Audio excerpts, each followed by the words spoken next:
Shadrach, Meshach, and Abednego, we ask that you forgive us of all the sins that we committed, we Reverend, us. We thank you for bringing us all day today, Lord Father. We ask for worship and praise to us today, every day. We ask you, Lord Father God, to please give us the center of the Spirit, to let us understand the words you have for us today, Lord Father God. We ask you to please give us the center of the Spirit, to understand how you want us to live our lives. We ask you, Father God, to please give us the center of the Spirit, to understand what you read in the Bible, Lord Father God, because you are the one who has written the holy book, Lord Father God. But word for word is not meant, but most people feel that it means, Lord Father God. So we ask you to please give us the center of the Spirit to understand what you really mean, what your words stand for, Lord Father God. We ask you, Lord Father God, to please bless the person who's going to be delivering us the message. We ask you to please let him read the scriptures that you want him to read. Let him say the words that you want him to say to make us understand how you want us to live our lives, so we can one day be in heaven and worship your name, Lord Father God, next to your throne. We ask you, Lord Father God, to please make sure that the words you have for us, Father God, sticks with us forever, so that we can be prepared for when you return, Father God. And we ask for all these things, not because we are worthy, not because we deserve it, not because we are worthy of it, not because we are perfect for it, because we know we are far from perfect, but because we know that you love us, because we know that you care for us, because we know that you are the Father, the Son, Jesus Christ, and his name we pray. Amen.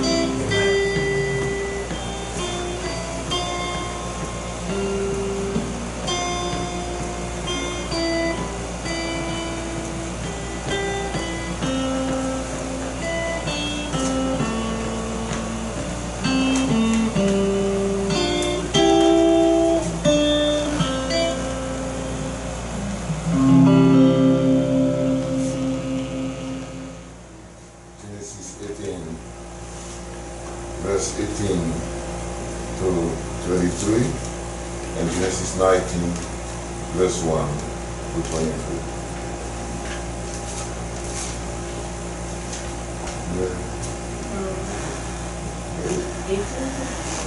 Chapter 18 to 23,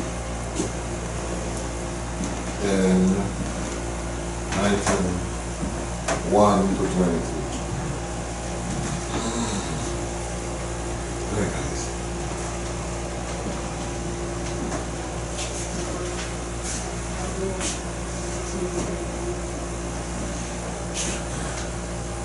Genesis chapter 18, verse 18 to 33. Abraham will surely become a great and powerful nation, and all nations on earth will be blessed through him. For I have chosen him, so that he will direct his children and his household after him, to keep the way of the Lord by doing what is right and just, so that the Lord will bring about for Abraham what he has promised him. Then the Lord said, the outcry against Sodom and Gomorrah is so great, and their sin is so grievous, that I will go down and see if what they have done is as bad as the outcry that has reached for me. If not, I will know. The men turned away and went toward Sodom, but Abraham remained standing before the Lord. Then Abraham approached him and said, will you sweep away the righteous with the wicked? What if there are 50 righteous people in the city? Will you really sweep it away and not spare the place for the sake of the 50 righteous people in it? Far be it from you to do such a thing, to kill the righteous with the wicked, treating the righteous and the wicked alike. Far be it from you.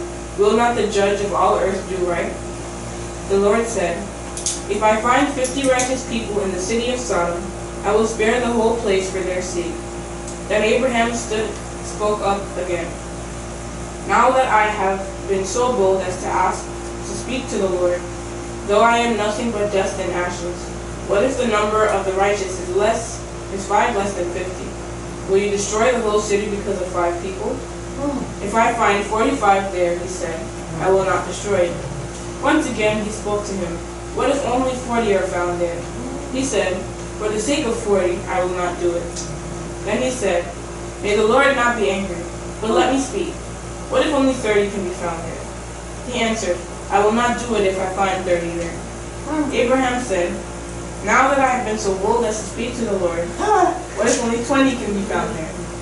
He said, for the sake of 20, I will not destroy it. Then he said, may the Lord not be angry, but let me speak just once more. What if only 10 can be found there? He answered, for the sake of 10, I will not destroy it. When the Lord had finished speaking with Abraham, he left, and Abraham returned home. Amen. Genesis chapter 19, verse 1 to 23. The two angels arrived at Sodom in the evening, and Lot was sitting in the gateway of the city. When he saw them, he got up to meet them and bowed down with his face to the ground. "My lords," he said, "please turn aside to your servant's house. You can wash your feet and spend the night and then go on your way early in the morning." "No," they answered, "we will spend the night in the square." But he insisted so strongly that they did go with him and enter his house. He prepared a meal for them, baking bread without yeast, and they ate. Before they had gone to bed, all the men from every part of the city of Sodom, both young and old, surrounded the house. They called to Lot, "Where are the men who came to you tonight? Bring them out to us so that we can have sex with them." Lot went outside to meet them and shut the door behind him and said, "No, my friends, don't do this wicked thing. Look, I have 2 daughters who have never slept with a man. Let me bring them out to you, and you can do what you like with them. But don't do anything to these men, for they have come under the protection of my roof." "Get out of our way," they replied. And they said, "This fellow came here as an alien, and now he wants to play the judge. We'll treat you worse than them." They kept bringing pressure on Lot and moved forward to break down the door. But the men inside reached out and pulled Lot back into the house and shut the door. Then they struck the men who were at the door of the house, young and old, with blindness so that they could not find the door. The 2 men said to Lot, "Do you have anyone else here, sons-in-laws, sons or daughters, or anyone else in the city who belongs to you? Get them out of here, because we are going to destroy this place." The outcry to the Lord against his people is so great that he has sent us to destroy it. So Lot went out and spoke to his sons-in-laws who were plagued to marry his daughters. He said, "Hurry and get out of this place, because the Lord is about to destroy the city." But his sons-in-laws thought he was joking. When the coming of dawn, the angels urged Lot, saying, "Hurry, take your wife and your two daughters who are here, or you will be swept away with the city is punished." When he hesitated, the men grasped his hand and the hands of his wife and of his two daughters, and led them safely out of the city, for the Lord was merciful to them. As soon as they had brought them out, one of them said, "Flee for your lives, don't look back, and don't stop anywhere in the plain. Flee to the mountains, or you will be swept away." But Lot said to them, "No, my lords, please. Your servant has found favor in your eyes, and you have shown great kindness to me in sparing my life. But I can't flee to the mountains. This disaster will overtake me, and I'll die. Look, here is a town near enough to run to, and it is small. Let me flee to it. It is very small, isn't it? Then my life will be spared." He said to them, "Very well, I will grant this request too. I will not overthrow the town you speak of, but flee there quickly, because I cannot do anything until you reach it. That is why the town is called Zoar."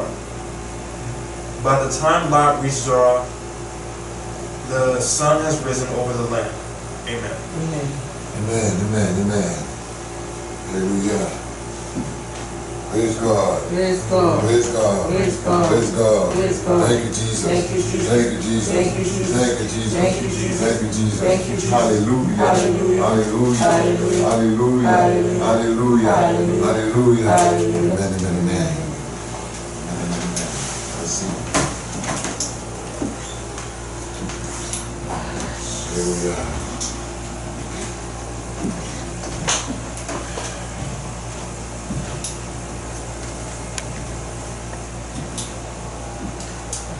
Brothers and sisters, in the name of Jesus Christ, I come before you this afternoon again because you know we have to continue our appointment with God.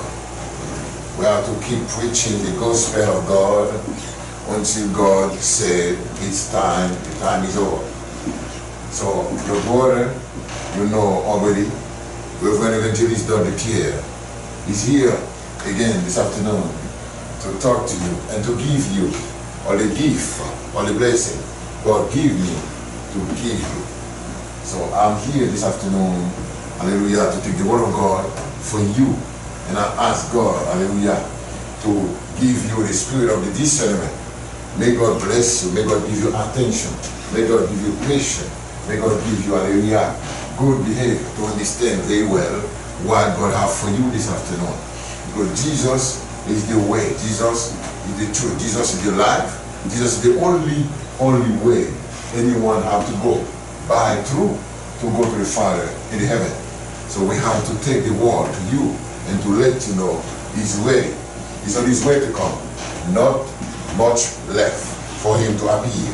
So because we know this, we have to come to let you know this afternoon, be prepared, because Jesus is almost get here right now.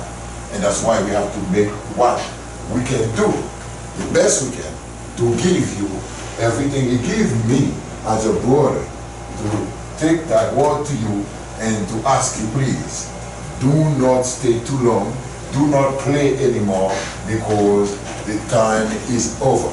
So we have to do what we have to do, and we have to obey the word of God, because we don't want to be surprised when it appears, when it comes, and we have to go with Him and with the angels together and to fly as the eagle to the heaven. In the mighty name of Jesus Christ, I pray for you, brothers and sisters. Amen. So now we just read Genesis chapter 18, verse 18 to 33. And we read again Genesis chapter 19, verse 1 to 24, 23, 24. So we read it and we know exactly what the story is. And we know already about Abraham, as God blessed him as the father of the universe. So it's the one God already blessed. With all the blessed, He had to bless the earth. And He said, everything He touched should be blessed. Anyone who bless Him should be blessed. Anything He touched, He cursed, should be cursed. And anyone who cursed Him should be cursed. So that means we know God already blessed His servant Abraham to make sure everything He gave him as the order should be filled and accomplished on the earth. So this afternoon we're here for you to let you know what is mean God is angry. When you get your father, your mother angry with you as a son, as a children, you know what that means right away. That means we done something wrong. That means we don't follow the order. That means we disobedient. We don't do things we're supposed to do. So daddy now become angry. So now we just read where we read in Genesis 18, verse 18 to 20 to 33. What is it? We just read that, and we know after God blessing Abraham, and we see exactly what's happening. And God said already, He gives the order to Abraham, everything he have to follow. Okay? But now something happened, because the earth start to be multiplied. And when the earth start to be multiplied, so remember that God start to bless him and multiply the earth when Abraham was together with his nephew Lot, and Lot have a family behind him, and Abraham had a family behind him. So those two families become multiply, become increase. And at the time those families become increased, so they have to split. And when they split now, each of one, choose a part of the earth to live with their part, with their family around them, behind them. So what happened now? God leave, hallelujah, Lot hit the nicer place where he saw the old green grass, all the green land where And after that, because the servant of God is supposed to be washed for nothing. The servant of God is supposed to be very slow, very, patient to hear or to wait the decision of God, the Lord you serve. Because it's the Lord you serve who should provide for you. The Lord you serve who should know what is good for you and me. The Lord you serve who should know exactly what you deserve or what you should get. So because of that, Abraham don't push up. Abraham just stayed and gave Lot the possibility to choose whatever he feel like to choose. After that, he left the bad part for his uncle. Hallelujah. And Abraham. So Abraham never get upset. Abraham never said, you're not supposed to take a good place like me and you today. We're not going to allow that. We don't want to allow that. If you get somebody with you, you're not going to let that person take all the good part, all the good, if you go even, on your table, you invite someone to eat with you, you're not going to let that person take the better part of the table. You're not going to let that happen. But that's the way the servant of God should be. And that's the way God wants that continue. Because Abraham was a servant of God, he never feel like he should get the better place, he should get the better part, he should get the... No. He was very patient. He was waiting for God to decide. So he told his nephew, we don't want to get divided between me and you. We don't want to get something, keep us away from God. We just have to do what we have to do. So please, take whatever you feel like and go and choose whatever you feel like for your people behind you, for your family around you. And now, after that, I will get the rest. And there's a time now, after he take like that, and the provider, who is God now, said, okay, I'm going to tell you what happened now. Because you let him pick everything he saw with his own flesh, with his own eyes, who look nicer, who look better, who look the better place. So me now, I'm going to tell you, go on the rest of the part left for you, run all over the place left for you. And everywhere your feet going to just step on, going to be blessed. Everywhere you're going to keep running on after you give Lot the way to pick on the better place, everywhere you're going to go on with your feet to step on, I'm going to give it to you with blessing. I'm going to bless you everywhere you touch, everywhere you go, because I'm the one, Lord God, who choose for you, who gives you that blessing.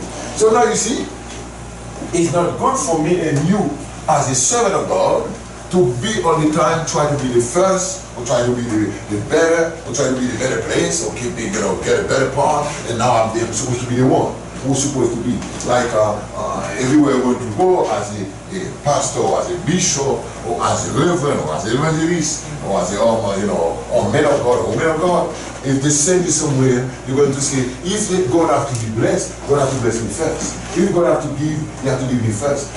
No, it's not what God said.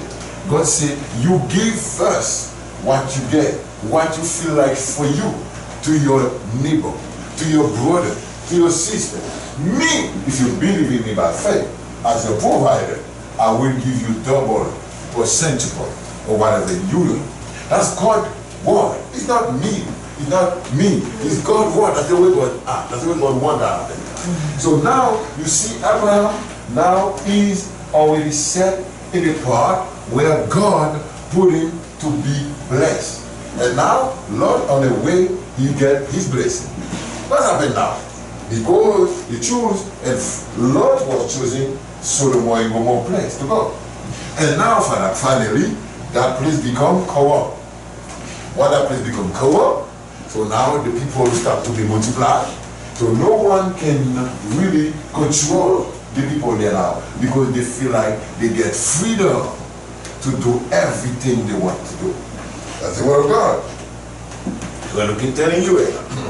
And God said in chapter 18, verse 20, look at that for me, please. Chapter 18, verse 20. 21. Then the Lord said, the outcry against Sodom and Gomorrah is so great, and their sin so grievous, that I will go down and see if what they have done is as bad as the outcry that has reached me. If not, I will know. And the 22? The men turned away and went towards Sodom, but Abraham remained standing before the Lord. Thank you. Amen. See? When God heard, at the same time we are now. We are now in a time of freedom. Everybody choose their way to go.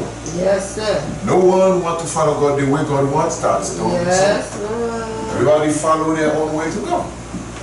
If you feel like to go to the voodoo, you go to the voodoo. Yes. If you like to go to adore, worship a human being, you worship a human being like the people who worship Allah. Yes. The people who worship Muhammad. If you want to show you free. There are people, the Jewish people worship their own God, Moses. Yes, Moses was a God for them. Because God called Moses God of Jewish people. He called them as God. Yes. So God of the Jewish people were Moses. So now they worshiping Moses. But when now there are other people who come in, we call with a new generation who decide to reform and to review the word of God and to see exactly what God wants. Because God hates idol. Yes. God hates where you're going to worship something else other than Him. Yes. God don't want that happen at all. No. Right away you start doing this, you make God compassion start to just come in and float around you. That's not going to be over anymore. Because why? We start to worship another God. What's happened? The word of God said, where you put your heart, that's where your treasure is. Yes. Why? Because if you have faith in money, that's the money is your treasure. Yes. So if you have faith in material in the house, so the house is your treasure. Yes. If you have faith, like me, you worship a human being, so your treasure is in that human being. Yes, sir. If you have faith in the president who can get everything for you, who can help you, who can save your life, so that means the president will represent your treasure. So you have to understand, God hates all of those things. God even hates when He creates the creature He created. And people try to worship even the creature God created. They worship sun, they worship moon, they worship stars, they worship water, they worship trees. Even me this morning, I came from somewhere when I saw someone just bought a fruit, all kind of fruit, and then, put them together and go to a little tree and put all of those fruit under the little tree. Then, like me, that person feel like he had to feed the spirit he believed. Yes. Put that tree high. And now that person want to bring fruit to that little tree. Like me, to make like me, the little tree is a person, is a human being, is a God for that person. That person, like me, what he did right away? He betrayed God. He made God get angry. Yes. Who that tree is? Yes. That tree is just a little tree. God even just, give life to give shadow to human beings. Yes. Nothing else. But you take that tree as something very important in your life. Like now you want to worship that tree and you want to feed him too as a human being. You understand that? So that means everybody have their own freedom now, as the people in Abraham and Lot time have their freedom, and that's why it becomes Sodom and Gomorrah become really worse on the side of God, and God want now to destroy that country. God destroyed that country. Because God, you see what the word of God said? God find out now the cry of the sinners went to him, the dirt, the smoke. Because let me tell you, only time we sin before God, it's like a vapor, it's like a smoke going to God. That's the way we offer it, that's the way it goes. So we smoke sin. We just mean like people who smoke cigarette. So you see you get the vapor, the fume just left the cigarette from your mouth. So you just swallow it, pick the air from the tobacco, and then from the tobacco, and now you get this smoke coming from your mouth, and you spray, pushing that out. And that's the way when we sing before God, that's exactly the way the odor comes, the smell comes to God, because He make God feel like that's the way you make me feel, that's the way you worship me, that's the way you adore me, that's the way you show me your recognition for what I've done for you. Or that's the way, because I saved your life, I saved your family life, that's the way you give me recognition. Or that's the way, because I keep you alive till now. Even I get the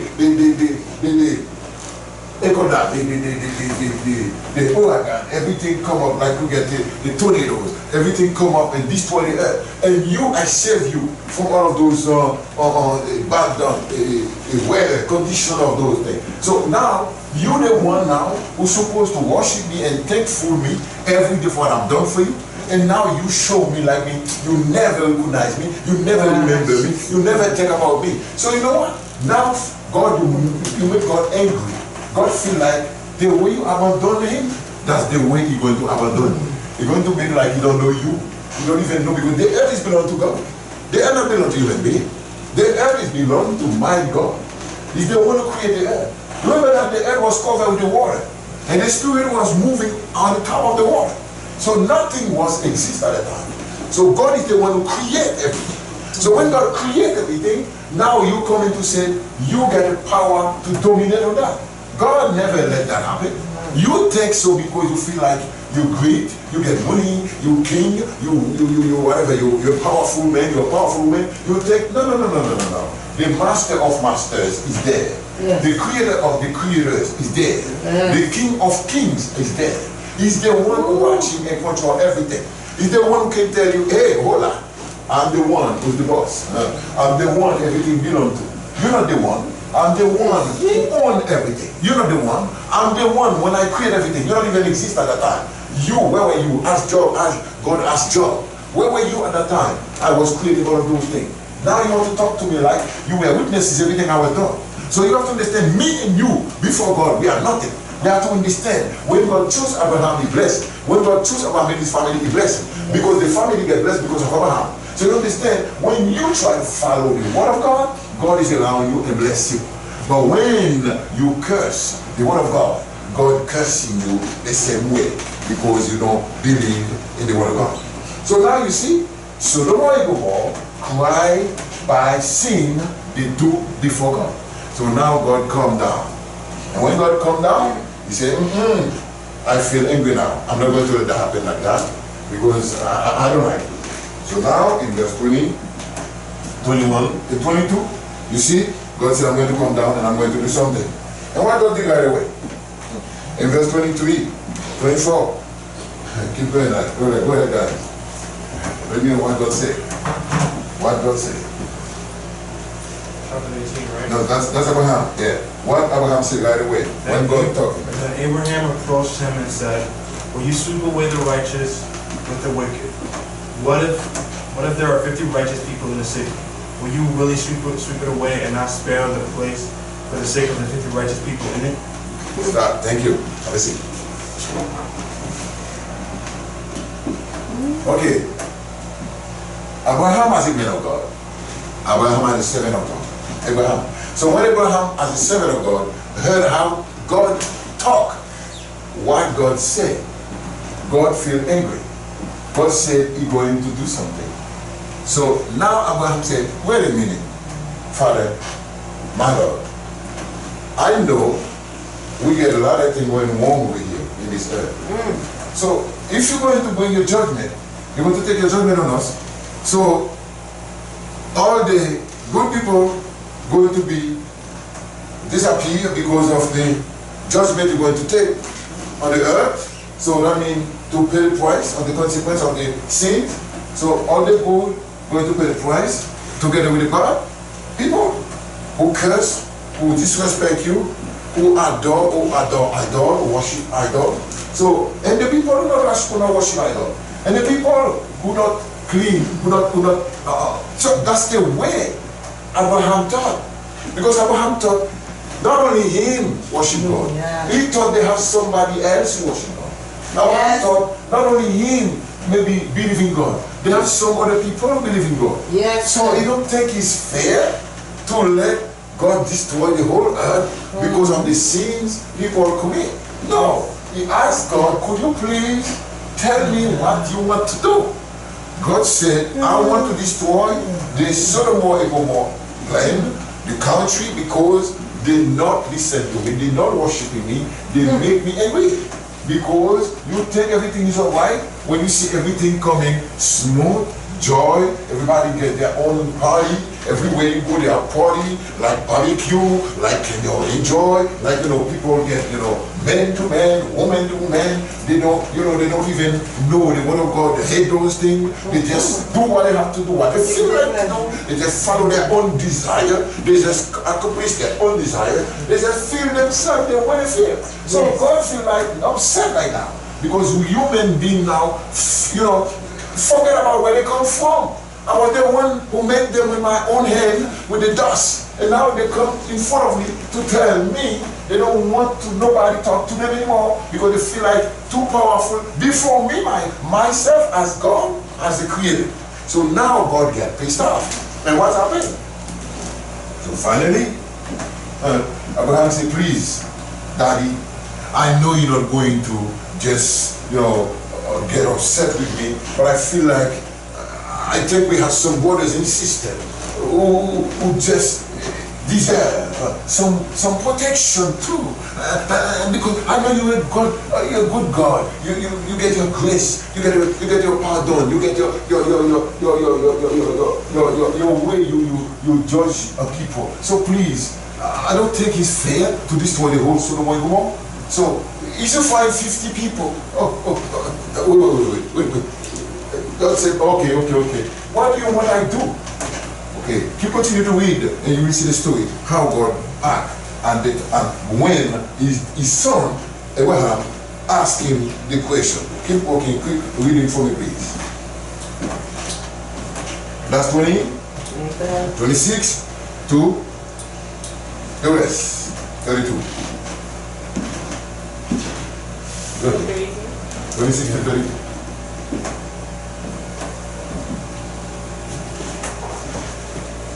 To what? 32. 33. The Lord said, if I find 50 righteous people in the city of Sodom, I will spare the whole place for their sake. And Abraham spoke up again. Now that I have been so bold as to speak to the Lord, though I am nothing but dust and ashes, what if the number of righteous is 5 less than 50? Will you destroy the whole city because of 5 people? If I find 45 there, I will not destroy it. Once again he spoke to him. What if only 40 are found there? He said, for the sake of 40 I will not do it. Then he said, may the Lord not be angry, but let me speak. What if only 30 can be found there? He answered, I will not do it if I find 30 there. Abraham said, now that I have been so bold as to speak to the Lord, what if only 20 can be found there? He said, for the sake of 20 I will not destroy it. Compassion. Then he said, may the Lord not be angry, but let me speak just once more. What if only 10 can be found there? He answered, for the sake of 10 I will not destroy it. When the Lord had finished speaking with Abraham, he left, and Abraham returned home. Thank you. I see. Hallelujah. So when you see God come with his judgment, he's the one who really decide to do something by his own judgment.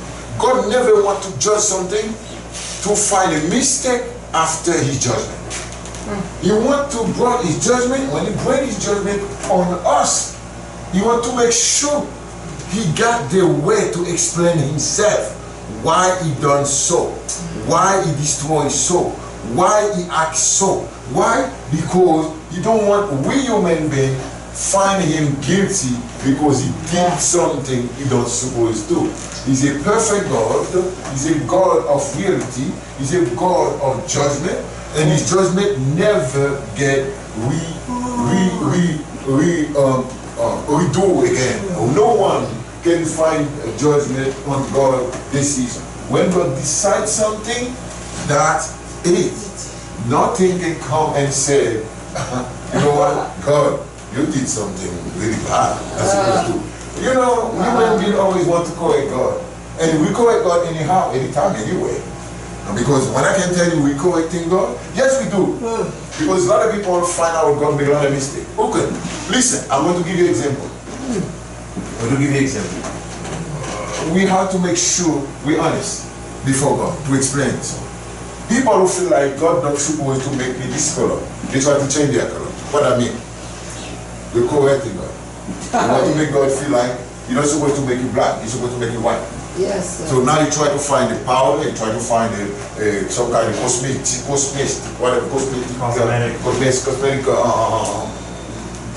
product, whatever, and you try to use those kind of product on your face, on your skin, on your body to change your color because God made a mistake, right? It's the first one. The second is what? Sometimes you look at your face, you feel like as a woman, you should get something to make you feel like Jezebel, example. To make like you feel comfortable. To make like Jezebel, you have to put your ears, you have to put your earring, you know, you have to put your to paint your face, paint your mouth, you know, or paint your eyes, you know what I mean? All of those things, that's correction to God. And you feel like God make you without hair, you should get long hair. And that means because you don't have long hair, you feel like the long hair make you better nice. I mean, God make mistake. Why you don't give me long hair, God? You think I'm going to stay like that without no long hair? No, I have to make myself get long hair because you make mistake, okay? So that's why we have to get more hair and put on my hair to make my hair long. That's correction for God. You understand that? Sometimes, even though I'm going for it, I'm sorry, I'm going for it. God make you sometimes as a man. You feel like you have to change your gender because your gender is supposed to be a man. You're supposed to be a woman, right? You feel like God made a mistake. Okay? And now you're a woman. You feel like God make a mistake also. He make you wear dress. No, you should wear pants. You should wear everything men wear. So you change your gender. You change your style. That's you make God feel like I am the one who make all of those kind of mistakes. Because I create things on the way I want. And when I give you birth, now you become like my master. Because now you're my instructor. You're my boss. You corrected me for whatever I done. You do it because you did not right. So that's the way you make God feel angry. Yes. And when God get angry like that, no one, because now he tried to get his sword ready from his hand, and he's going to try to start walking with that. And now what's happening? Abraham tried to come to him and say, God, please have mercy. Yes. And you can destroy everything. Oh, imagine that. Between the whole earth now we are, and a man of God, a woman of God, God used as an instrument, going to come to God to say, please, if you find 50 people from the entire world, are you still going to destroy the earth? God looked at you and said, oh really? You think that way? I think so, for my compassion. If you have 50 people from the whole earth, I won't touch the earth. I leave it alone. And Abraham said that answer was too fast and too quick. God gave him an answer so easy. He said, let me try to decrease that number to make me feel more comfortable to find those people to give to God. Make me feel alright because I don't want God to destroy the earth. That was the decision taken by God. You want to change that decision, but you're not God. But Abraham forgot about that. He's not God, but he tried to please God. He tried to ask God to please him. So God said, okay, you know what? Ask me. Please God, do not get angry with me. But let me tell you, if I give you 45, you find 45. God said, if you can find 45, I'm okay with that. Still, that's not going to make me destroy, because I want to make sure. I want to show you my judgment is right, is determined, is confirmed. And now he said, okay, God, I understand that. Don't be angry with your son. Don't be angry with your son. Please. If you find out 40, what do you think? God said, yes, my son. If I can find 40, I will destroy it. I still give you that possibility. Just find me 40, which 40 people who really serve me right in the earth, in the whole other earth. He said, okay, God, okay. don't please. I know I'm questioning too much, but can you find 30? If I find 30, can you stop destroy the Sodom and Gomorrah? He said, no. If you find 30, I'm still okay with that. Give me, 30, and I'm stopping. I'm not going to destroy. He said, oh, okay, God, I see. You see how compassion of God going so far with his dialogue with his own servant, with his own son Abraham. Because why? He loved Abraham. But he want to prove Abraham, when he decides something, he doesn't always prove by his own decision. It's not something he's going to do because he's not make judgment right. God never failed in judgment. He's always perfect in his judgment. And that's why he gives chances to Abraham to prove himself whatever he liked to get. And he said, okay, God, I asked you for 30, you say, okay. I asked you 10. But if you find 20 now you take it by 10. You don't take it by 4 anymore. If you find 20 now, God, what do you think? You chance? He said, oh, yeah, my son. If I find 20, I will be chance. He said, my God, please, I'm going to ask you a last one. A last one, please. Thank you, Lord. I hope you don't beat me up. I hope you don't punish me. I hope you don't make me feel like, I question too much. But please, if I can find 10, now from 50, you ask me for. But if I cannot find 10, what do you think? 10 people from the whole entire earth, or they have family who get more than 20 kids, 20 children inside one house. So God wants to find only 10 people from the entire earth before destroy the earth. And still, Abraham said, let me take this chance now. With 10 people is okay, God? In what verse is that? The last 10, what is that?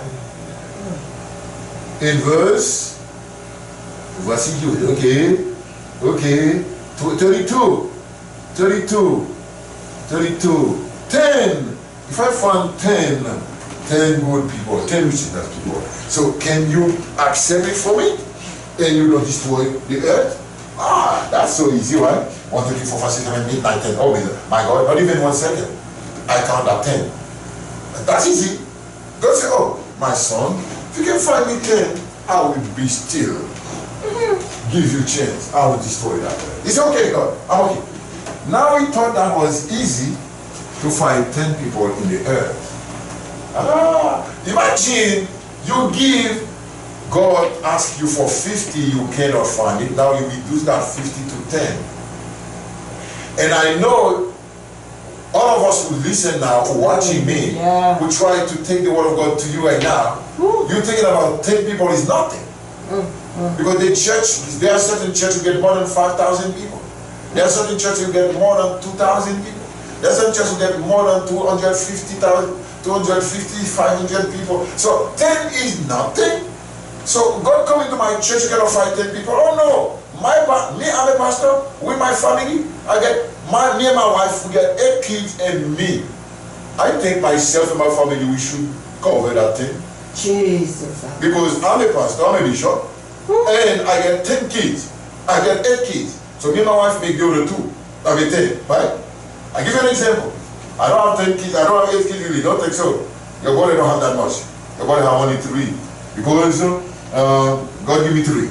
But now you can understand, I give you an example to analyze what I'm trying to take to you now. So, people are going to think, if God asks me 10 people to save the world, I can get that for my family or for my, the other brothers and sisters or the other cousins, so I can find out. Now, and you know what? God gives you that access. He said you can go and get it. Abraham went home and took his wife and tried to see what he can do. And finally, when he went, he called his wife and make a meeting with his wife. Said what? He explained his wife, the meeting he had with God, what God said, God going to destroy the earth, but God give him chance from 50 to 10. If he can't find 10, say, darling, come. Because we want to find 10 people. Only 10. Only 10. Only 10. God said, only 10. He said, only 10. For him, like in 10 is like nothing. It's like 0. And now, They start to come. They start to come. They start to come. Finally, they can even fall even too. When that's so, finally, they said, uh-oh, I thought we can find 10 people easily, or we can even find half of that thing. So, now you can see when God take his judgment on us, no one and ever, no one can come in and blame God, and come in and judge him, and come in and say he's wrong, he's guilty. Because God's judgment is always perfect. Always perfect. And finally, we saw God's decision have to be fulfilled, to be accomplished. And now you see Sodom and Gomorrah now is in action of the sentence God going to take against Sodom and Gomorrah. And now what happened now? Now we're on chapter 19 now, in Genesis 19 now. Finally, remember that God said in chapter 18, verse 21. In chapter 18, verse 21, after God said, the smell of Sodom and Gomorrah came to me. I can't smell it no more. I can't take it no more. Now in verse 21, God said, I have to go down there.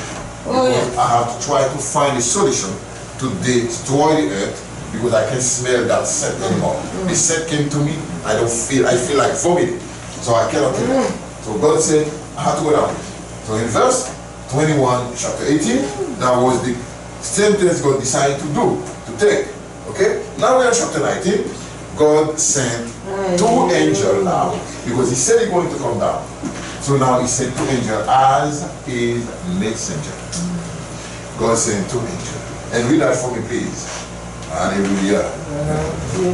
Read that for me. Verse 1, 2, 3.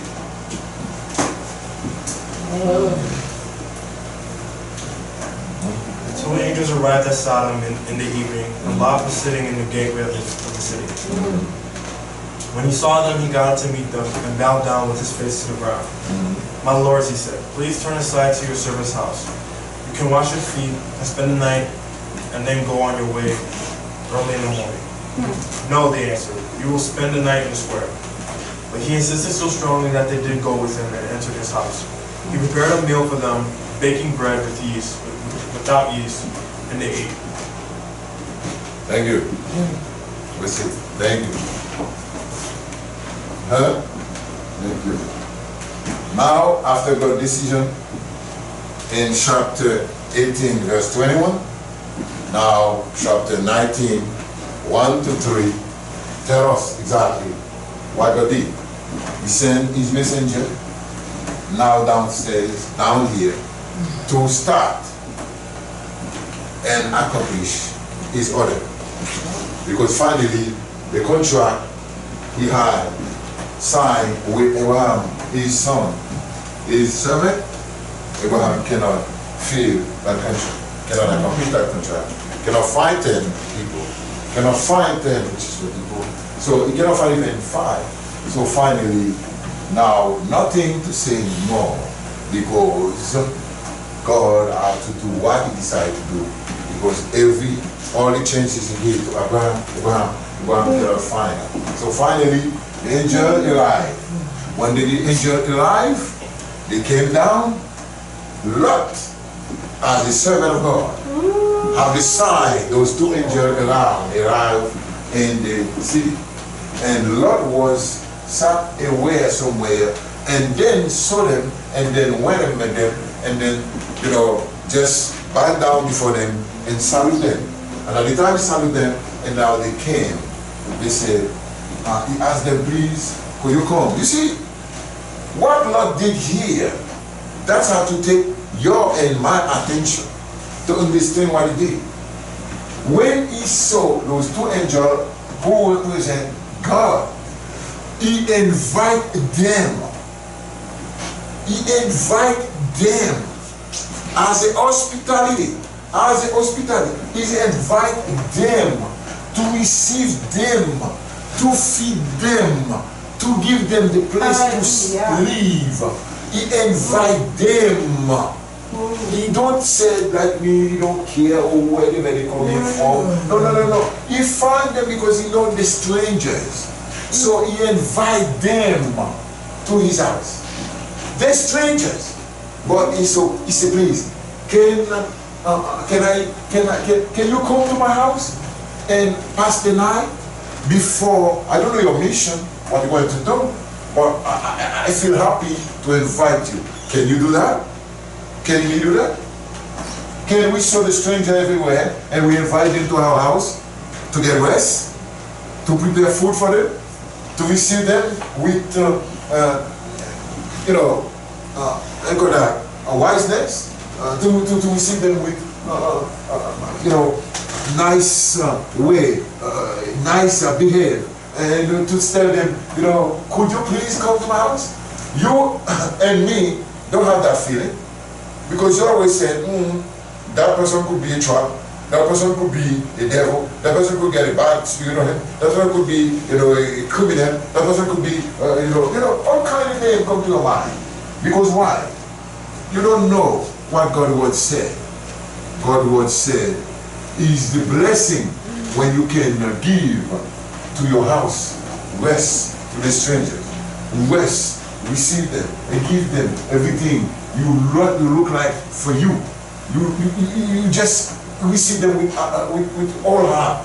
You open your heart wide open, widely, to tell them, welcome to my house. Now, it's not easy to see people welcome God easy like that. If God going to bless them, rich, make them becoming rich, that's the time now they're going to accept to give everything to God. But if they know God going to come to their house, they're not going to do nothing, they're not going to accept that, to embrace that, no. But Lot, as a nephew of Abraham, just invite them as the presence of God. So right away you invite them, they refuse categorically. Categorically they refuse. No, they say they don't want to. Because why? First of all, you have to understand, they are messenger of God. They are on a mission. The mission they receive to go and destroy.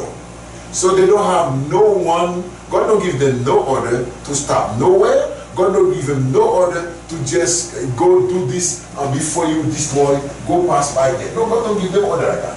But you know what interesting in that verse? When you look at that verse in chapter 19, that verse 3 in chapter 19, Lot just insisted. You know what I mean? Persisted. I mean, he just keep going and tell them, could you please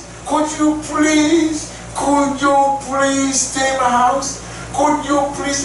Look, for him, he feel like he don't want to give them a brief to just take about don't want to come. And they'll give him the answer already, no. But after no, he still insistent.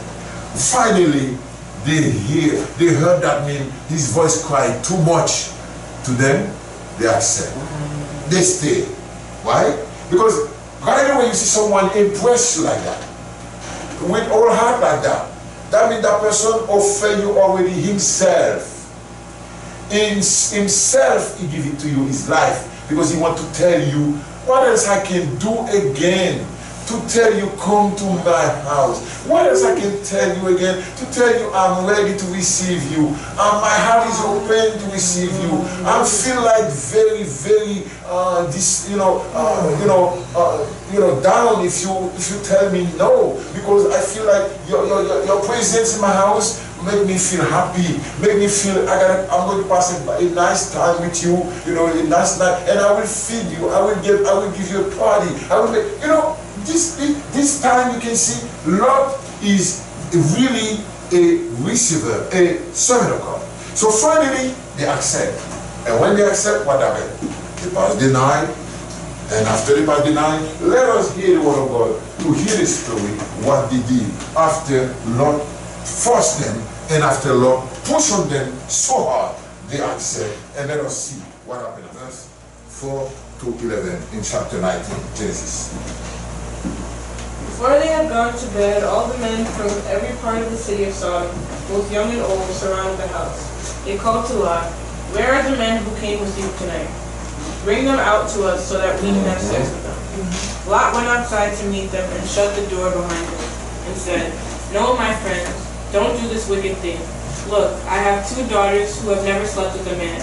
Let me bring them out to you, and you can do what you like with them. But don't do anything to these men, for they have come under the protection of my Lord. Get out of our way, they replied. And they said, This fellow came here as an alien, and now he wants to play the judge. They'll treat you worse than them. They kept bringing pressure on Lot and moved forward to break down the door. But the men inside reached out and pulled Lot back into the house and shut the door. Then they struck the men who were at the door of the house, young and old, with blindness so that they could not find the door. Thank you. Amen. So you see what's happening now? So Lot decided to protect those 2 messengers of God at the time when the people from the city want to find out, by their curiosity, to find out what happened. What kind of those 2 people you let inside your house? Take them outside because we need them to talk to them and we need to know exactly why they're here for. Because you know when you're guilty, you always get angry easily. When you're guilty, you don't want nobody to talk to you. When you're guilty, you just feel like you get upset easily. Amen. Nobody can talk to you at all. Your face looks strange, Yes. your mouth keep or repeating all kinds of words because you know you're guilty. You just want to make sure you don't let nobody see you guilty. That was the situation of those people in the city because they know they did a lot of things they're not supposed to do. And they know Lot is a servant of God. They know Lot is coming from Abraham's family. So they know Abraham is a man of God. So Lot is the family, is a niece of nephew of Abraham. So because of that now, they know if something has to come good, it should come from Abraham's house or it should come from Lot's house. So right away, they have to come around the house to find out what's happening, what's going on. You know, you heard what the story, what the word of God said. Lot opened the door, left those 2 passengers behind him inside the house and shut the door. He took himself outside to speak to those people who was in front of the house, but he shut the door behind him to protect those 2 strangers, those 2 men of God, these 2 angels. So he protected them inside the house. Then, at the time he spoke to them, he preferred to switch a deal to give the life of his 2 daughters. Brothers and sisters, think about it. Think about what we just said now. Think about the word of God, what he just said. He preferred to give his 2 daughters life to protect those 2 messengers. You can't imagine what's going on here. He make a sacrifice like Jesus did. He make a sacrifice like Jesus only did. He preferred to give his own self to save to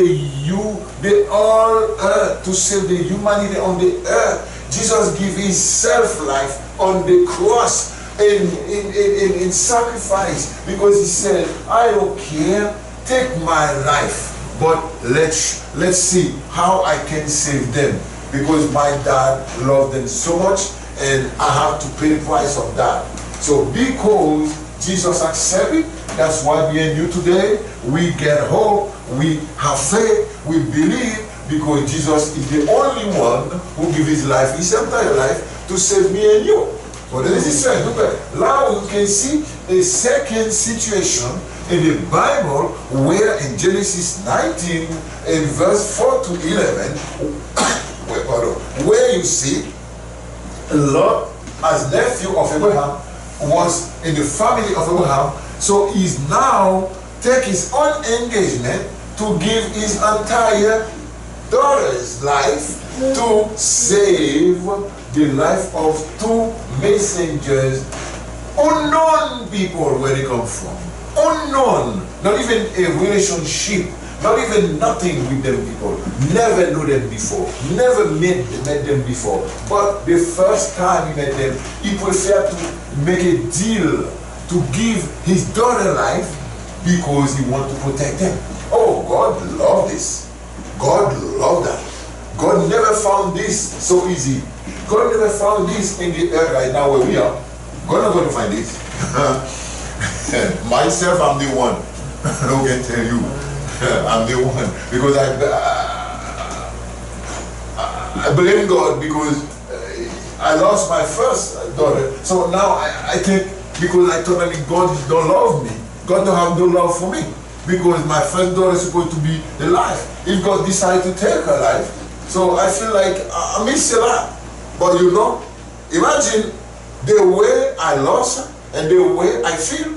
So now to come and to tell me I should switch or I should make a deal to give her life, to protect other people's life is not easy. You have to tell the truth. God knows you and me better than myself and yourself. So now God, it's not easy for God to find this type of faith anymore. No, not really, not really. My brothers and sisters, be true. Be honest on that. You're not going to give your family for trade of people you don't even know where they come from. You say, destroy me, destroy my family, or keep them people alive. You will do that? Hey, how much money they will pay you for that? Tell me about it. How much billion they should give you for that? Unless you get the devil, they're going to say, unless you get the devil's spirit. Yes. Because either way you apply this, people are going to say, you're not for you, you're not a man of God. You get the devil's spirit on you. How are you going to trade your family life to the strangers? To the stranger you don't even know where they come from. They're going to take you. You're going to act like Abraham, like crazy.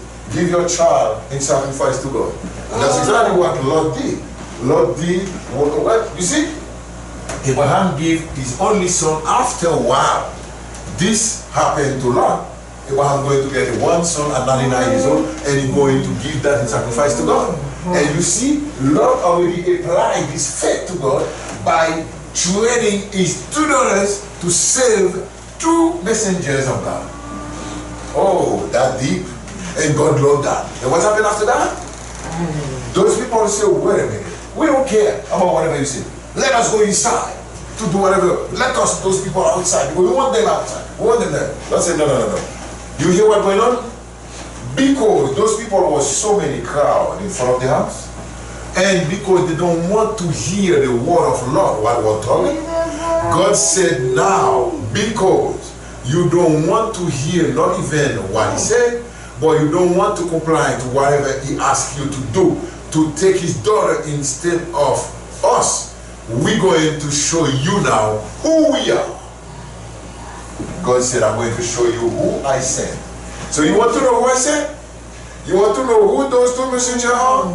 You come to me to let me know you are the one who get power over my power. So now your power is going to show me like me, I'm God, but you want to destroy me as a messenger of God. And what God do? God did something. God asked those 2 messengers, those 2 angels, to just open the door, grab Lot from the door inside the house, pull him inside. Right away they pull Lot from the house, from the crowd inside the house, for safety.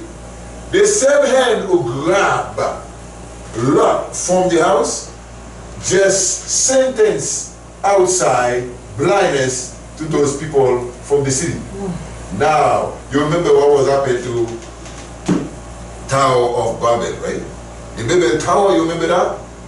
When God changed everything, He changed their tongue, He changed their language, He made them become a confusion. I mean, everybody come distracted. They don't know exactly what's going on. They were one language. God gives them so many languages that they don't even understand each other. That is same God acting again.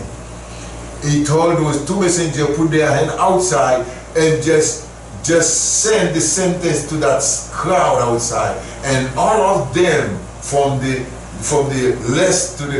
minus to the oldest, all of them come in blind. Now when you're blind, can you walk inside the house anymore? No. Can you walk through the house anymore? No. Now because you don't have no trouble to think about, you don't have nothing to think about, God gives you something to think about now. Amen. Now you have trouble for yourself. Yes. Now you have to find out how you're going to get your sight back. Yes. Because God make you blind now. Now you're not going to pay attention to those two messengers anymore because you get enough for yourself.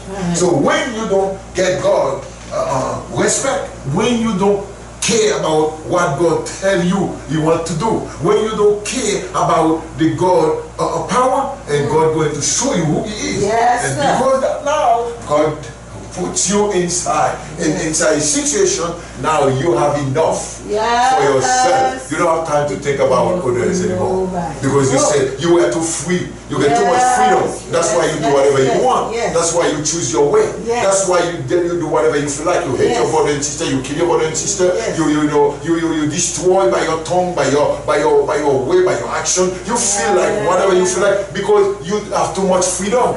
When God take your freedom and He tied you, He put a cuff on you. He get the angel to just cuff you, to just tie you up. Now you get enough trouble for yourself. You don't want to think about other anymore. Oh my God, could you please save me? You remember what was about hallelujah, thank you Lord. You remember what was happening to Mary and Aaron when the judge Moses, when they told you God, what happened? That's only Moses you get as a servant? Well, why you want to just Moses for everything? Oh, now that Moses has to tell us everything, so you cannot find somebody else and say, oh, wait a minute. Oh, wait a minute. Thank you. Oh, now you want to let me know who I have to choose. You want to let me know who you want I choose. And then, okay, because of that, say, when you take, I'm going to show you who I am. And now they become get sick with what? The disease of leprosy. And leprosy come now. Mary gets sick. Aaron gets sick. They have enough trouble for themselves now. They don't remember about Moses anymore. They don't remember about complaining about Moses anymore. They don't remember about Judge Moses anymore. You who watching me now, who listen to me what I'm saying, who like to judge people, who like to condemn people, who like to say you better than the other people. That's because you're free. That's because you get freedom and you get enough freedom. But when God wants to tell you, I am God, He will take off your freedom. He will take off your freedom, and that judgment will come off from your mind. Now you will get enough trouble for yourself, and now because of that you will leave that person alone. You will leave that trouble away. You're not going to get time anymore to think about so and so not really, so and so not perfect, so and so is so bad, so and so is not the person we should talk to. No, you're going to get enough for yourself. So if you don't follow the word of God, if you don't comply to what God said, because Lord came out and said, please do not take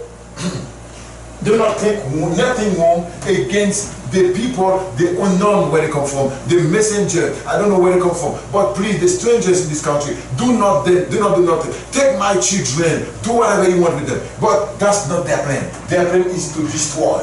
Because they too much freedom, they free, they do whatever they want, they do criminal, they do kill, they do destroy, they do whatever they feel like they do. The freedom is too much, going to fly away. So God said, let me take that freedom away from you. Now I'm going to give you enough to think about. I'm going to give you enough problem to think about. And at the time Mary and Aaron, after the problem, they come and they said to Moses, I know, we offense you, we talk wrong about you. Could you please ask your God who make us sick like that to heal us and free us? And now Moses said, oh God. You see, when you get your enemy who beat you behind, who talk wrong about you behind, it's not to return that back to back. It's not to return back eyes to eyes. No. It's not to return back curse to curse. No. But it's just to ask God to forgive, to free, to deliver, to give them something better. Not to curse them more. No, ask God to bless them. So God, right away when Moses came to him, he asked God, please, could you listen your servant? Deliver them people. Please God, make them free. God said, because of you. Because of you.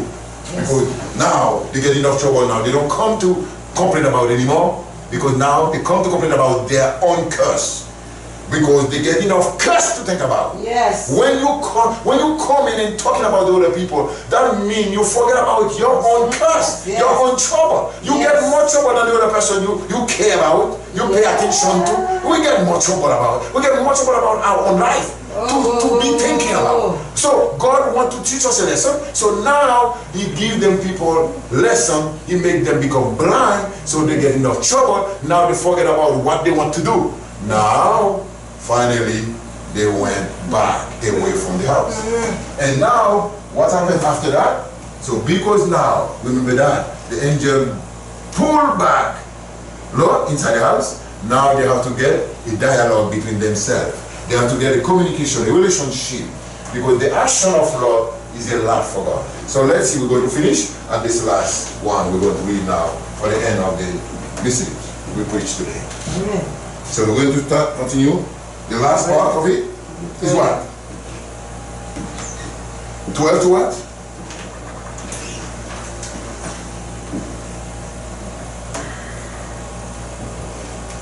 12 to 23. 12 to 23. I want to finish that. So quick, please. Read that for me.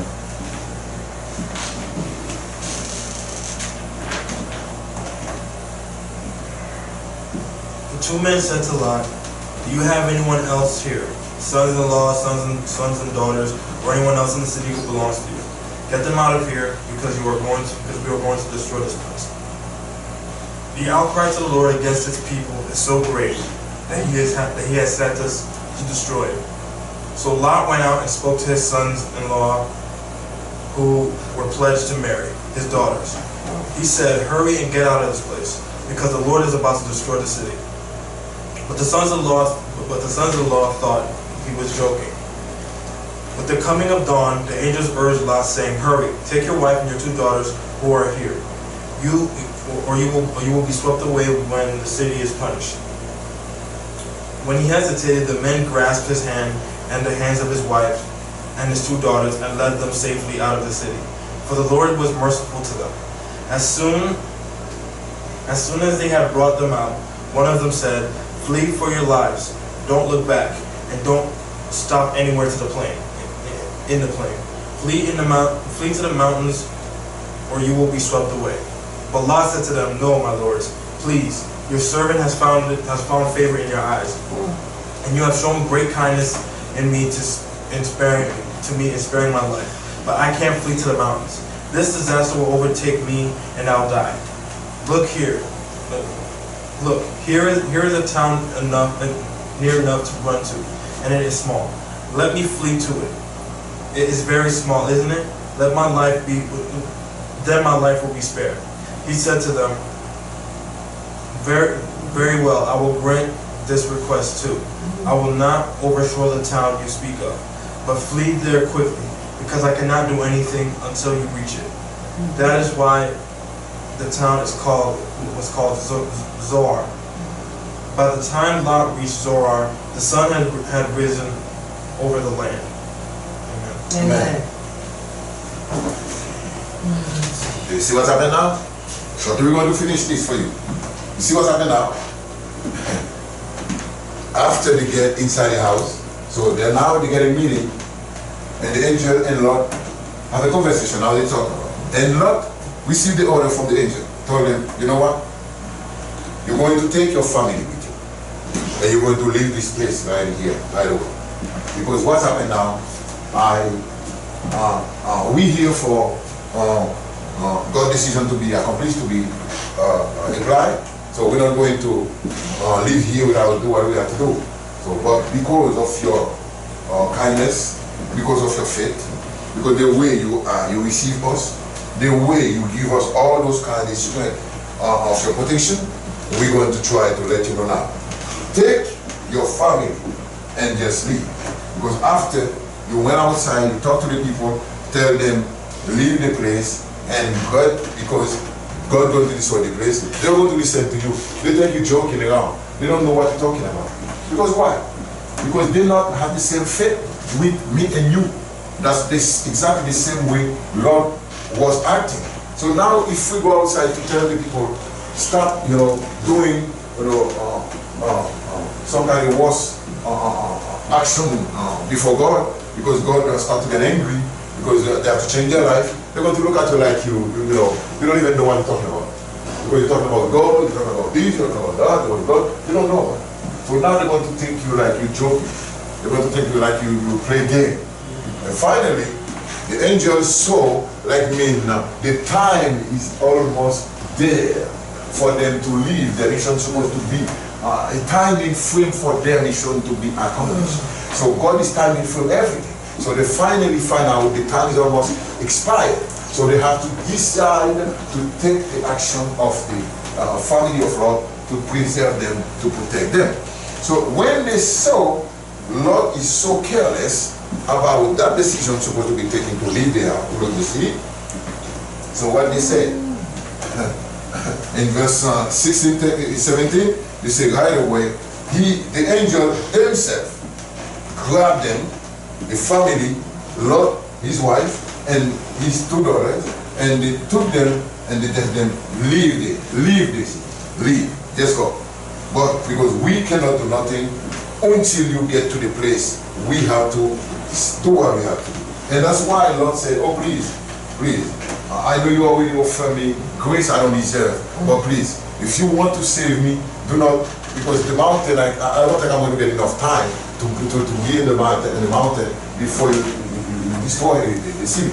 And they said, no, you can't go, because we cannot do nothing without you be in the safe place. So God, when God promised something, He will do it. He's not going to, like maybe cause some kind of emergency, He changes his mind. No.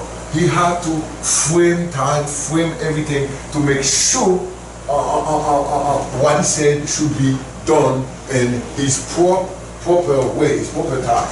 And that's why they go and they told Him, we're waiting on you before we destroy the city. Okay? So now, the word of God said, after a while, they start to, walking away from the city. The wife of Lot, remember all the story we're talking about family, but we're never talking about a wife, love family, love wife. We're never talking about her. But now Lot's wife was very thankful about the material thing, situation in the city. Like because she don't want to leave the house first of all. She don't want to leave the house when she had to leave. They had to force her to leave. Because she don't want to leave her house with all those kind of, nice, living room, nice dining room, nice bed, nice clothes, all over the clothes that they have in the closet. She had plenty, clothes all over the place.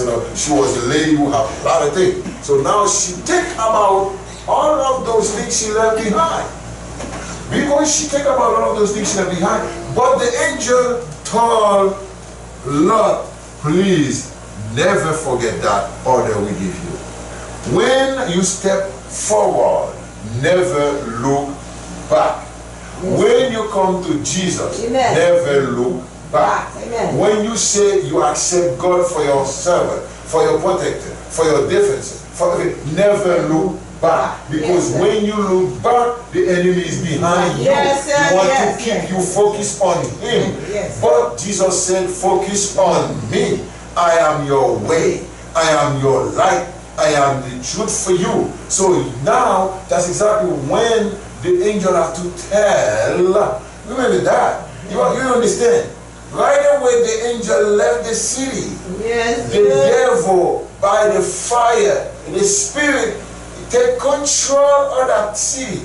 God's presence is not there anymore. Those 2 angels tell you, do not look back. What the devil doing back there, look forward. Because the angel tell you, they're waiting for you to arrive where you should arrive, where you get peace of mind, where you don't have time for back anymore, where you see another standard, another place, another atmosphere, another environment, another nature. God wants to take you there. When God take you there, He said, forget about past, forget about back. God will give you a new life.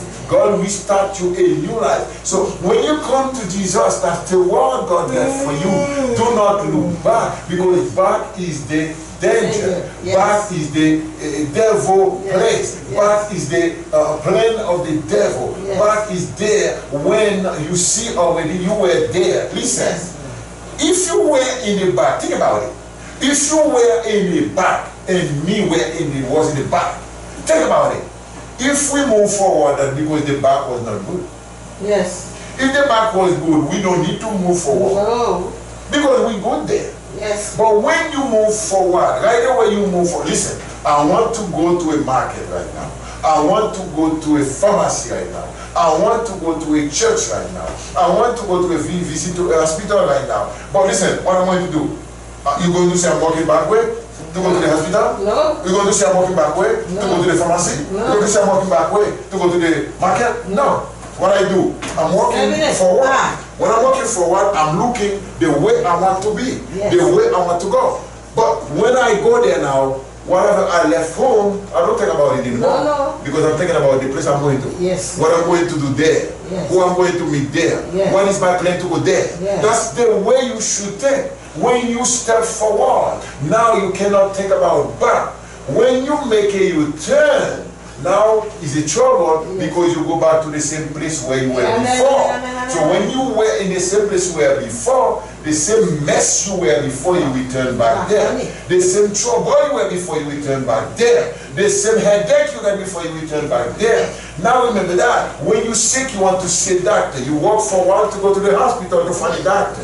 But right away, you want to go back from the time where you were. That means you're not going to find no doctor to give you no help, no medication, no prescription around because you back up. You step forward to go to look for what you need, but you don't back up to look for what you need. Because right away you back up, that means you stop all the benefits you want to get for yourself, to be preserving your life, to be protecting your life, to be taken to the way you should go, to be get on the way for your nicest life, for your joyful life, for everything to be alright. Because God wants to step forward all the time. Because God stepped forward us, and we should follow Him. And now when we should follow Him, we don't look back. You remember when Peter had to go to Jesus on the sea? What was happening? He said, "Oh, Jesus, that's you." Because everybody thought that was a phantom, that was a zombie, that was some kind of a bad spirit. And now they said, that was Jesus. I wish, can I walk on the water like you? Jesus said, nothing is impossible with me. You want to do so? Walk. Come, meet me. Meet me, you. Yes. Keep your eyes focused on me and walk. Start walking. So right away he thought about that true, I'm walking on the water. That's a doubt. That true, Jesus make me walk on the water. That's a doubt. Right away you start to see his feet like to make almost get to the water. And he gets shook. Right away God said, I told you, focus on me when you're coming.